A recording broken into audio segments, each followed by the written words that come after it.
हरि ओम. आत्मपूजा उपनिषद योगदास श्री जय गणेश जोशी यांचे प्रवचन. ज्ञानम सूत्रात म्हणले आहे की स्थिरतेचे ज्ञान प्राप्त होते. अध्यात्मात ज्ञान म्हणजे फक्त आत्मज्ञान. निश्चलता प्राप्त झाली की त्यामधून आत्मज्ञान प्राप्त होते. या निश्चलतेत स्थिरतेत आत्मज्ञान सुप्तपणे असते. काये वाचे मने स्थिरता प्राप्त झाली की ते सुप्त आत्मज्ञान आपल्याला प्राप्त होते. आपल्यासाठी ते प्रगट होते. काये स्थैर्य आले की जागृती, स्वप्न, सुषुप्ती अशा तिन्ही अवस्थेत आपल्याला आपण देह नसून आपण आत्मा आहोत असे सतत भान राहते. हे आत्मज्ञान असते आणि आत्मज्ञान होणे हेच अध्यात्माचे उद्दिष्ट असते. कारण या विश्वात आत्मज्ञान आले की आणखी काही जाणायचे शिल्लक राहत नाही. नारळ सुकला की तो करवंटीपासून अलग होतो. तसे आत्मज्ञान झाले की आपण देहापासून पृथक आहोत ही जाणीव होते. विश्वातील हेच अंतिम आणि एकमेव ज्ञान आहे. बाकी ज्ञान हे भौतिक असून ते अन्न, वस्त्र, निवारा या सभोवती घुटमळत असते. यामुळे जीव भौतिक उपभोगात अडकतो. येथे देह जीवित राहण्यापुरताच देहभाव शिल्लक राहतो. यामुळे गतसंचितात भर न होता ते संपुष्टात येते आणि आपण मुक्त होतो. परमात्म्याच्या पूजनासाठी योग्य होतो. वाचे स्थैर्य आले की वैखरी वाणी, मध्यमा वाणी आणि पश्चंती वाणी मौन होतात. त्या योगे परावाणी फार प्रभावी होते आणि आपल्याला अंतःकरणातील अनाहत नाद ब्रह्म स्पष्टपणे ऐकू येतो. हा आपलाच अंतरात्म्याचा अनाहत नाद असतो. तो श्वासाश्वासाला सतत अंतःकरणात झणकारत असतो. परंतु आपणच करत असलेल्या बाह्य गोंधळामुळे आणि इतर करत असलेल्या बाह्य गोंधळात आपण अकारण लक्ष घातल्यामुळे अनाहत नाद आपल्याला ऐकू येत नाही. या अनाहत नादामुळे आपल्याला अंतःकरणातील अंशात्म्याची सुस्पष्ट चाहूल लागते. आपण श्वास घेतला की तो अंतःकरणात जिथे थांबतो बरोबर तेथेच अंतरात्मा त्यामधून प्राणवायू शोषण करून घेत असतो.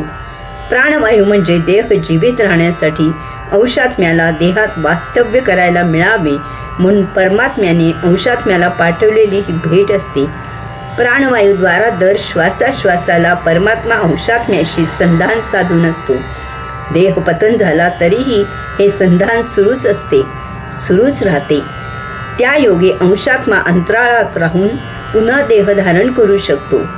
परावाणीमुळे अनाहत नाद ऐकायला येऊ लागल्यामुळे अंतःकरणातील अंतरात्म्याच्या या जागेचे आपल्याला ज्ञान प्राप्त होते. आता आपण नुसतेच आत्मज्ञानी नसतो तर आता आपल्याला अंशात्म्याचा ठाव ठिकाणा सापडलेला असतो. याचा उपयोग करून आपण अंतःकरणात नेमके अंशात्म्यावर ध्यान लावू शकतो.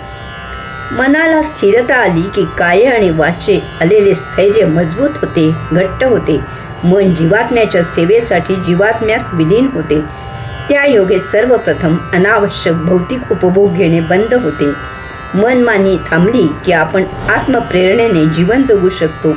संचितामधून आपली सुटका होते. मन कार्यक्षम असले की ते विनाकारण बुद्धीला आणि स्मृतीला कामाला लावते. मागील आठवणींचा उजाळा भोगांना विनाकारण निमंत्रण देतो. नसत्या गोष्टींचे आकर्षण निर्माण करतो.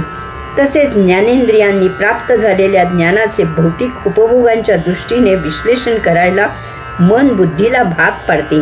त्यासाठी स्मृती वापरली जाते. परंतु जेव्हा मन अमन होते, निष्प्रभ होते, तेव्हा आपण समोर जे जसे आहे तसेच त्याचा स्वीकार करू लागतो. त्याचा केवळ देहधर्मापुरताच उपभोग घेतला जातो. बाकी गोष्टींकडे लीला मौज म्हणून पाहिले जाते. आपली द्वंद्वामधून सुटका होते. यामुळे ताणतणाव नष्ट होतात. नसते विचार बंद होतात. आपण अद्वैतात प्रविष्ट होतो. यामुळे अनाहत नाद ब्रह्म विना अडथळा सुस्पष्ट ऐकू येतो. आसनम अशा प्रकारे काये वाचे मने आणि त्यात जागृती, स्वप्न, सुषुप्ती यात निश्चलता साध्य झाली की त्यातच सुप्तावस्थेत असलेले आत्मज्ञान प्राप्त होते आणि त्या योगे परमात्म्याचे चरणी आपले आसन घातले जाते. त्याच्या पायाशी आपली पादसेवन भक्ती सुरू होते. त्याची सेवा करायला आपण सिद्ध होतो. आता आपण आत्मपूजेसाठी तयार होतो. आता आपण आत्मपूजा सुरू करू शकतो. स्थैर्य आणि त्यातील आत्मज्ञानाची अनुभूती मिळाली की त्यायोगे आपण जेव्हा त्याची पूजा करतो तेव्हा आपण त्यातच पूर्णपणे झोकून देतो. आपण त्यातच रममाण होतो. आपल्याला त्याच्याशिवाय अन्य काहीही भाव उरत नाही. येथे सर्व भावभावनांचा अभाव होतो. बहुतांशी लोक जेव्हा ध्यानाला बसतात तेव्हा ते एकाग्र झाले की सर्व विचार बंद होतात आणि त्यांची तंद्री लागते. डोळे उघडे असूनही ते शून्यात पाहत असतात. आजूबाजूला काही घडत असले तरी त्यांच्याकडून त्याची दखल घेतली जात नाही. त्यांच्या डोळ्यासमोर टिचकी वाजवून त्यांना त्या तंद्रीमधून बाहेर आणावे लागते. तसेच काही जण ध्यान करताना एकाग्र होतात आणि झोपून जातात. येथे बाह्य जगताकडून ज्ञानप्राप्ती होणे थांबते आणि त्यामुळे तंद्री लागते किंवा झोप लागते. परंतु निश्चलतेमधून ज्ञानप्राप्ती झालेला जेव्हा ध्यान लावतो, डोळे मिटून घेतो, तेव्हा तो पूर्णपणे जागृत असतो आणि तरीही त्याला या जगताचे भान राहत नाही. त्याची ब्रह्मांडी टाळी लागते. त्याची तंद्री लागत नाही किंवा त्याला झोपही लागत नाही. कारण त्याला जरी बाह्य जगताकडून ज्ञानप्राप्ती होणे थांबलेले असते तरी त्याला त्याच वेळी अंतःकरणामधून आत्मज्ञान प्राप्त होणे सुरू झालेले असते. यामुळे येथे ध्यान लागते. यालाच आसन सिद्ध झाले असे म्हणायचे. आता येथे आत्मपूजा सुरू होते. हरिओम.